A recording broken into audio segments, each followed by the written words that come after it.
तो चलिए एक बार फिर अच्छी खबर के साथ आगे बढ़ेंगे कि भारत के मिशन मून के लिए आज का जो बेहद अहम होने वाला दिन था वो सफलतापूर्वक पूरा हो गया है। अब से बस थोड़ी ही देर बाद लैंडर मॉड्यूल को चांद की निचली कक्षा में पहुंचाया जाएगा। आप जानते ही हैं कि डीबूस्टिंग का जो पहला चरण था उसको पूरा कर लिया गया है सफलतापूर्वक। इसरो ने ट्वीट कर ये बड़ी जानकारी दी है। तमाम मेहमान मेरे साथ बने हुए हैं, साइंटिस्ट मेरे साथ मौजूद है। मेरे साथ doctor RC Kapoor astro scientist वो मौजूद है, सचिन भांबा जी मेरे साथ स्पेस एस्ट्रोनॉमर है वो मेरे साथ मौजूद है, और प्रणय मेरे सहयोगी मेरे साथ मौजूद है। तो चंद्रयान 3 पर जो बड़ी खबर है वो इस समय की हमने आपको बता दी है कि डीबूस्टिंग का जो पहला चरण था उसको सफलतापूर्वक पूरा कर लिया गया है। लैंडर विक्रम की डीबूस्टिंग थी, लैंडर की गति को धीमा किया गया और अब वो निचली ऑर्बिट की तरफ, यानी जिसको कहा जाता है कि ऑर्बिट करेक्शन, उस प्रोसेस की ओर वो पूरा जो मून मिशन है वो आगे बढ़ रहा है। मैं रुक करना चाहूंगी सचिन भांबा जी आपका,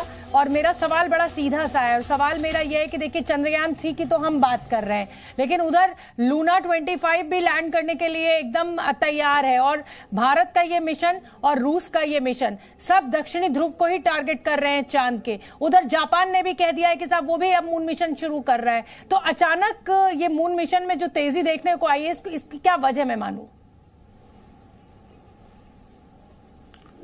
देखिए, मून का जो साउथ पोल है वो बहुत ही इंटरेस्टिंग जगह है, क्योंकि सबसे इंपॉर्टेंट बात कि जब चांद, पृथ्वी और यूनिवर्स की फॉर्मेशन हो रही थी तो ये माना जाता है कि उस वक्त जो मटेरियल था वो आज भी मून के इस सरफेस के ऊपर हमारे पास सेफ है। इसकी जो एक तरह से हम समझे पहाड़ों और घाटियों की जो ऊंचाई है वो इतनी डिफरेंट है कि घाटी के अंदर हमें पानी, बिल्कुल solidified water with original material जो फॉर्मेशन ऑफ यूनिवर्स है वो मिलता है, और इसकी जो चोटियां हैं उसके ऊपर हमें कॉन्टिन्यूसली लाइट मिलती है। केवल पूरे साल में केवल 5% समय हमें वहां लाइट नहीं मिलती। तो हमारे पास एनर्जी है, हमारे पास पानी है, और सबसे इंटरेस्टिंग कि वहां पे ऑक्सीजन है।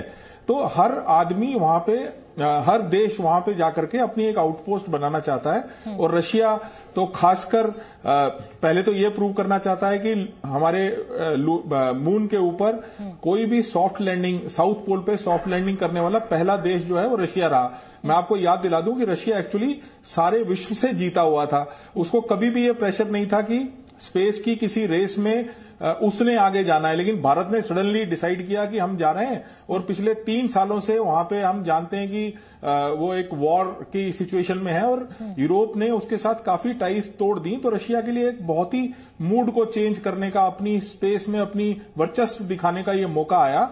और आप देखें कि हमने उनसे पहले अपना मिशन लॉन्च किया था, लेकिन हम बड़े अच्छे तरीके से अपना मिशन प्लान करते हैं और सब चीजों को बचा के चलते हैं। लेकिन रशिया ने खूब सारा फ्यूल फूका और हमसे पहले जाकर के वहां पहुंच गया है, और हमसे पहले लैंड करके ये दिखाना चाहता है कि वो आज भी स्पेस रेस में किसी से पीछे नहीं है। भारत तो देखिए, भारत के प्रधानमंत्री कई बार साफ कर चुके हैं, और सिर्फ प्रधानमंत्री मोदी नहीं, पहले पुराने प्रधानमंत्री भी ये साफ कर चुके हैं कि भारत अपनी रेस अपने से ही करता है। आज अच्छा है, कल उससे बेहतर करना है, और ये इसी तरीके से हमारे इसरो का जो जितने भी मिशन है वो आगे बढ़ते हैं। मैं प्रणय आपका रुख करना चाहूंगी। प्रणय, लगातार 14 जुलाई से आप इस पूरे मिशन पर नजर बनाए हुए हैं और आपके पास बेहद साइंटिफिक जानकारी भी मौजूद है। मैं जानती हूं लूना 25 और चंद्रयान 3 को अगर मैं आसान शब्दों में कंपेयर करूं, देखिए मेरे दर्शकों के हिसाब से आसान शब्दों में आप बताइए कि क्या फर्क है। और जैसा कि सचिन भांबा साहब ने भी बताया कि भाई दक्षिणी ध्रुव की क्या अहमियत है, और इसीलिए हर देश जो है अब वहां पर अपनी रिसर्च को आगे बढ़ाना चाहता है। देखिए, अगर आप चंद्रयान 3 की बात करें तो चंद्रयान 3 कुछ स्पेसिफिक ऑब्जेक्टिव्स है। यानी चंद्रयान 3 वहां जाएगा, विक्रम लैंडर जब लैंड करेगा उसमें से प्रज्ञान रोवर निकलेगा, वो कई टेस्ट वहां पर करेगा, चाहे वो मिनरल कंपोजिशन का हो, चाहे जो आइसोटोपिक कंपोजिशन है चंद्रमा का उसका टेस्ट हो, और इसके अलावा जो वहां के जो सैंपल्स हैं उनका एनालिसिस करके वो धरती पर भेजेगा, इसरो को भेजेगा। उसमें एक बहुत महत्वपूर्ण एस्पेक्ट इस चीज को लेकर भी है कि यदि भविष्य में चांद का कॉलोनाइजेशन किया जाना है तो उसके लिए क्या क्या चीजें हो सकती हैं। इसी तरीके से जो लूना 25 जो रशिया का मिशन है, तो आप देखिए लूना 25 यानी चंद्रमा के लिए ये रूस का सोवियत संघ के जमाने से, जब 1959 में पहला मिशन उन्होंने लॉन्च किया था लूना 1, उसके बाद से ये 25वां मिशन है। बहुत सारे मिशन इस बीच में भी हो चुके हैं, और उनका जो ऑब्जेक्टिव है उसके अंदर चंद्रमा के कंपोजिशन के साथ साथ जो कुछ उनके जो एस्पेक्ट्स हैं जिनके बारे में जो सोवियत संघ के अपने या सोवियत संघ के समय से आ रहे हैं रशिया के जो अपने टेस्ट हैं उन्हें कंप्लीट करना है। उसके अंदर अगर आप स्पेस देखें, स्पेस एक ग्लोबल कॉमन है, बहुत सारी जानकारियां ये एजेंसीज आपस में भी, चाहे भारत का इसरो हो या रूस का रोसकॉस्मोस हो, वो आपस में शेयर करते हैं, नासा भी आपस में शेयर करता है। और इस तरीके से जो जानकारियां जुटाई जाती हैं वो भी एक्सक्लूसिव नहीं होती है, ये जानकारियां एक्सक्लूसिव लाई जरूर जाती हैं, लेकिन ये एजेंसीज आपस में शेयर करते हैं। विज्ञान में एक दूसरे से सीखकर आगे बढ़ा जाता है। तो जाहिर तौर पर लूना 25 की जो बहुत सारी जानकारियां होंगी जो कि उस मिशन से जुड़ी हुई हैं, जिसके अंदर चंद्रमा के कंपोजिशन, उसकी जो टोपोग्राफी है, उसके एनालिसिस से लेकर इंपैक्ट तक, जिस तरीके से सचिन भामा जी कह रहे थे, एक तरीके से चांद वो लाइब्रेरी है जहां पर जाकर आप ये पता कर सकते हैं कि आखिर धरती का इवोल्यूशन हुआ कैसे, क्योंकि चंद्रमा के बारे में है कि ये धरती से एक बड़े इंपैक्ट के बाद अलग हुआ, यानी ये कुछ इस का हिस्सा है, कुछ जिस से या जिस चीज से वो टकराई थी धरती, प्रोटोटाइप जो उस समय का था प्री अर्थ इरा के अंदर, उसका कुछ हिस्सा है। और साथ में वहां जो स्टोरेज है, चाहे पानी का कंपोजिशन हो, चाहे वहां का जो दूसरे मिनरल्स हैं उनका पता लगाना हो, और भविष्य का कोलोनाइजेशन के साथ साथ एक बहुत महत्वपूर्ण चीज है कि भविष्य में चांद से हम जो डीप स्पेस एक्सप्लोरेशन है उसको लॉन्च कर सके, क्योंकि चांद का जिस तरीके से कहा, चांद की ग्रेविटी कम होती है, वहां से स्पेसशिप लॉन्च करना ज्यादा आसान है। बिल्कुल ठीक है प्रणय, आप बने रहिए। मैं कपूर साहब आपका रुख करना चाहूंगी, और ये मेरे मन में सवाल है, और ये सवाल ये है कि ये जब रोवर प्रज्ञान जो है जब वो लैंड कर जाएगा सफलतापूर्वक, ईश्वर से मेरी यही प्रार्थना है और सब तमाम देशवासी यही दुआ कर रहे हैं, उसके बाद ये मिशन जो है वो 14 दिनों तक चलेगा। लेकिन जो बाकी के देश हैं, हम रूस की भी अगर बात कर रहे हैं, लूना 25 लैंड कर चुका है जैसी जानकारी आप लोग दे रहे हैं, तो वो 1 साल तक चलेगा। क्या वजह है कि भारत सिर्फ 14 दिन के लिए इस मिशन को चला रहा है? क्या कोई ऐसे जिसे कहा जाए कि कोई ऐसी कमजोरियां हमारी हैं, जिस कमजोरी का एक्चुअली गलत शब्द होगा, लेकिन क्या वजह है इसके पीछे? देखिए, पहली बात यह है कि जो प्रज्ञान और लैंडर के जो सोर्स ऑफ एनर्जी है वो सोलर एनर्जी है, उनके ऊपर सोलर पैनल्स हैं। जाहिर है कि ये उसी समय वहां पहुंच सकते हैं जब वहां पर सूर्य चढ़ा हुआ हो। दूसरी बात यह है कि ल्यूना को एक एडवांटेज है, उसके पास आरटीजी है जो कि radio isotopic thermo electric generator, यानी प्लूटोनियम के डिके से जो गर्मी पैदा होती है उसको बिजली में कन्वर्ट करते हैं। इसकी वजह से उनके सारे इंस्ट्रूमेंट्स साल भर काम कर सकते हैं या शायद उससे भी ज्यादा काम कर पाएं। वो हमारे पास नहीं है, लेकिन जैसा कि अभी थोड़े दिन पहले मुझे पता चला कि ISRO Bhabha atomic research centre के साथ मिलकर आरटीजी के डेवलपमेंट के लिए जो है तैयारी कर रहे हैं। उनके आपस में जो है संपर्क चल रहा है। तो शायद अगले मिशन में चंद्रयान 4 जो जब जाएगा तो आरटीजी से युक्त होगा, जो कि जाक्सा यानी कि जापान की स्पेस एजेंसी के साथ हमारा सहयोगी मिशन है। तो एक ये बात है। दूसरी, ल्यूना 25 को एक एडवांटेज है, उनका जो लैंडिंग का जो लॉन्गिट्यूड है वो करीब 11 डिग्री ईस्ट की तरफ है हमारे चंद्रयान 3 के लैंडर के लैंडिंग के स्थान से। तो उसको करीब 22 घंटे की सूर्य के हिसाब से जो है एडवांटेज मिल रही है। तो वो एक दिन पहले जो है सूर्य की जो है एप्रोप्रिएट एलिवेशन या जो आकाश में जो कोण है, ऊंचाई, वो उनको मिल रही है। तो इसलिए जो है वो एक दिन पहले तो इस बात की पूरी संभावना है कि वो हमसे पहले लैंड करके एक्टिव हो जाएंगे। तो देखते हैं क्या होता है। सचिन भामा जी, जैसा कि अभी सर ने बताया, कपूर साहब ने, कि भाई उनके पास आरटीजी है और इसीलिए उनका मिशन लंबा चल सकता है। भारत भी लगा हुआ है आरटीजी बनाने में। लेकिन अगर मैं चंद्रयान 2 से इस चंद्रयान 3 को कंपेयर करूं, बिल्कुल एक लेमैन की तरह कि मुझे कुछ नहीं पता है, लेकिन ये मैं जानती हूं कि वो असफल रहा था और अब इसमें हम सफलता की तरफ बढ़ रहे हैं, तो क्या चेंजेस ऐसे किए गए हैं जिससे हम ये आश्वस्त हैं कि ये मिशन हमारा श्योर शॉट सक्सेस की ओर बढ़ रहा है और सक्सेसफुल होगी लैंडिंग?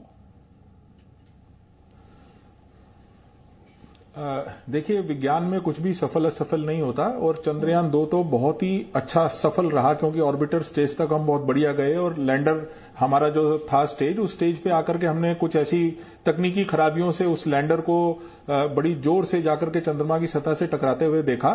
तो हमने उससे सीखा कि हमारे को क्या क्या चेंज करना है। तो सबसे पहले तो हम लोगों ने जो चीजें चेंज की हैं उसमें सबसे इंपॉर्टेंट बात है कि जो हमारा इम्पैक्ट होने वाला है, यानी जब चंद्रमा की तरफ, वहां पे कोई ऐसी चीज तो है नहीं जो हमारे को रोकेगी। जैसे आप पृथ्वी पे गिर रहे हो तो हवा आपको रोकती है, चंद्रमा पे हवा नहीं है, तो हम ग्रेविटी की जो पुल है उसी रफ्तार से गिरेंगे। तो सबसे पहले तो हमने अपनी इंपैक्ट की कैपेबिलिटी बढ़ाई है कि हमारा जो चंद्रमा का ग्रेविटी है उससे थोड़ा सा ज्यादा हमने पॉसिबिलिटी रखी है कि अगर इंपैक्ट थोड़ा स्ट्रांग भी हो तो भी हम किसी भी तरह से दिक्कत में ना आए। दूसरी इंपॉर्टेंट बात की जो हमारे ग्लिचेस हुए थे, हमने वो ग्लिचेस सभी के सभी दूर किए हैं। हमारे जो इंस्ट्रूमेंट्स लगे हैं वो कॉन्टिन्यूसली ऑल्टीमीटर इस बात को देख रहा है कि हम किस हाइट पे हैं। हमारे प्रोपल्शन सिस्टम्स जो हैं उससे बहुत बेहतर हैं। हमारे जो एल्गोरिथम लिखे गए हैं, जो सॉफ्टवेयर एल्गोरिथम लिखे गए हैं, उन्होंने पिछली गलतियों से सीख करके उन एल्गोरिथम्स को लिखा गया है। और सबसे इंपॉर्टेंट बात है कि जो हमारा डिस्टेंस नाप रहा था, जो रडार जो कॉन्टिन्यूसली लेजर डिस्टेंस नाप रहा था कि हम कहां हैं, कहां लैंड करने वाले हैं, उन चीजों को तकनीकी रूप में बहुत बेहतर किया गया है और कोई भी ऐसी पॉसिबिलिटी नहीं दिखती। इनफैक्ट मैंने तो कई बार ये सुना है कि अगर प्रोपल्शन सिस्टम में कोई कमी रह भी गई और बहुत तेजी से भी अगर लैंडर नीचे गया लेकिन सीधा हुआ और अपनी टांगों पे अगर पहुंचा तो हम सफलता पाएंगे ही पाएंगे। और हमारे लिए ये मिशन बहुत इंपॉर्टेंट है कि हम सफल हों, क्योंकि बहुत सारे देश हमारे साथ मिल करके आगे चांद की इसी डिस्कवरी जो हम कर रहे हैं वहां के लूनर के साउथ पोल पे, उस पर हमारे साथ काम करना चाहते हैं। तो मुझे कोई दिक्कत नहीं दिखती है, हमारे सारे मिशन बेहतर हैं। और एक इंपॉर्टेंट बात यह है कि इस बार हमने अपना लोड भी जो है वो रिड्यूस किया है, तो बहुत ज्यादा अपग्रेड किया है अपने मिशन को और कोई पॉसिबिलिटी नहीं दिखती है कि कोई फेलियर हो। और आज देख भी रहे हैं हम कि सब सही जा रहा है। बिल्कुल ठीक है। प्रणय क्योंकि शुरुआत से इस पूरे मून मिशन पर नजर बनाए हुए, प्रणय अगर आप साइंटिस्ट हमारे साथ क्योंकि जुड़े हुए हैं, कोई सवाल आपके मन में हो तो आइए प्लीज चर्चा में। सचिन बाबा जी, मैं आपसे ये जानना चाहूंगा कि इसके बाद के जो मिशन पैरामीटर्स हैं, कहा जा रहा है कि जापान की जो एजेंसी है उसके साथ जाक्सा के साथ मिलकर भारत अपना एक फर्दर मिशन प्लान कर रहा है, क्योंकि इससे बड़ा होगा, एक जॉइंट मिशन होगा लुपेक्स। उसके बारे में क्या कुछ जानकारी कही जा सकती है? चंद्रयान क्या उसकी भूमिका तैयार कर रहा है? जी, जापान ने हमारे साथ ऑलरेडी ये एग्रीमेंट MOU साइन किया हुआ है कि अगर हम सक्सेसफुली ये कैपेबिलिटी अपनी टेक्नोलॉजी दिखा देते हैं कि हम सॉफ्ट लैंडिंग कर सकते हैं और अपने लैंडर को मून के ऊपर मूव कर सकते हैं, तो हमारे प्रोपल्शन सिस्टम और जो वहां का जो रोवर होगा वो अल्टीमेटली जापान हमारे को सप्लाई करेगा। और बहुत डिटेल स्टडी मून की उसके ऊपर प्लान की गई है। और जो है जापान सिर्फ इस बात की वेट कर रहा है, केवल जापान ही नहीं, यूरोपियन स्पेस एजेंसी के साथ ऑलरेडी इसरो के ऐसी चीजें साइंड है, ऐसे MOU साइंड है जहां पे हमारी इस कैपेबिलिटी को, जो सॉफ्ट लैंडिंग की कैपेबिलिटी है और रोवर की मैन्यूवरेबिलिटी को करने के बाद हम लोग बहुत सारी ऐसी चीजें अलग अलग देशों के साथ करने वाले हैं और ये मिशन हमारे पास आने वाले हैं। क्योंकि हम सब जानते हैं कि जो सबसे सस्ता मिशन अगर चांद पे भेजना हो तो उसके लिए इसरो ऑलरेडी महारत हासिल कर चुका है। हर बार सक्सेसफुली हम वहां तक पहुंचते हैं। तो हमारी इस सॉफ्ट लैंडिंग के ऊपर हमारे फ्यूचर कॉन्ट्रैक्ट्स बहुत सारे डिपेंडेंट हैं। और चांद को लेकर के तो अभी हमने शुरुआत की है, वहां की स्टडी जाने कितनी स्टडीज होनी है। इनफैक्ट इसमें भी चंद्रयान 3 में भी USA का एक लेजर प्रोब है जो चांद के डायनामिक्स को स्टडी करेगा। बहुत सारी स्टडीज अभी पेंडिंग हैं जिनको हमने करना है, क्योंकि सभी लोग अनाउंस कर चुके हैं कि अपनी मून की आउटपोस्ट कब बनाने वाले हैं। कुछ इनफैक्ट रशिया भी मून शॉट के नाम से एक ऐसा आउटपोस्ट बनाना चाहता है जो चांद का ऑर्बिट करे। अमेरिका चांद के ऊपर जाकर के अपनी आउटपोस्ट बनाना चाहता है। इंडिया ऑलरेडी अनाउंस कर चुका है कि जैसे ही पॉसिबल होगा हम भी चांद के ऊपर ऐसा जरूर पॉसिबिलिटी रखना चाहेंगे। चाइना अनाउंस कर चुका है कि 2035 में हम लोग चांद पे अपनी आउटपोस्ट बनाना चाहेंगे। सो बहुत सारे देश इस वक्त देख रहे हैं कि भारत किस तरह से सक्सेसफुली ये करता है।